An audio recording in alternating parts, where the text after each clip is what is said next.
Gerry O'Hara's The Brute is a harsh, confrontational slice of 1970s British exploitation, ugly by design and difficult to shake. Beneath its grindhouse exterior sits a film that zeroes in on domestic abuse with an almost clinical bluntness. There's no glamour here, no dramatic cushioning, just a cycle of violence presented with a cold, matter-of-fact intensity. It's also deeply of its time. The film's perspective is conflicted, part critique, part exploitation, creating an uneasy tension between what it wants to say and how it chooses to show it. What remains is a bleak, uncomfortable watch that still lands with force, and now Indicator have restored the film for a fresh audience. Indicator's limited edition Blu-ray treats The Brute with far more care than its origins might suggest.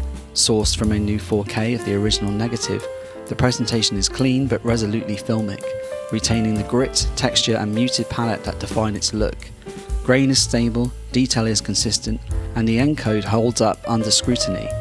Crucially, the set includes multiple versions, the more explicit export cut, and the UK pre-release version under its original title, The Brute Syndrome. As ever with Indicator, there are strong contextual extras and a release that reframes the film as something worth preserving, not just consuming. This is boutique physical media doing the heavy lifting.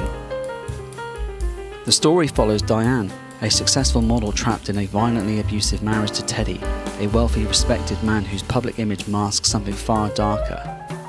Her attempts to escape are met with indifference at every turn.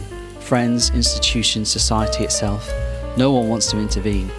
When she finally finds refuge, the film shifts into something more primal, a pursuit, as Teddy begins hunting her down with a chilling sense of entitlement.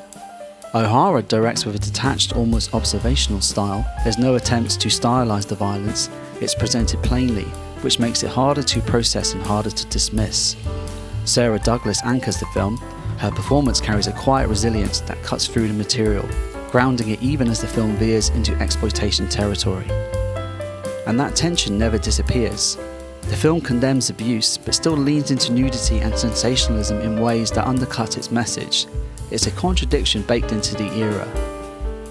Visually, it's pure 70s Britain, grey, flat, suffocating, a world where respectability shields brutality, and silence protects it.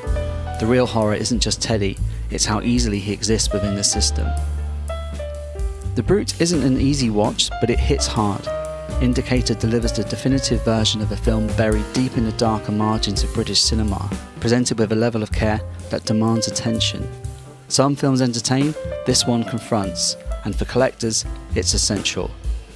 That's all from us at The Last Disc on Earth, and remember, come the apocalypse, physical media will prevail.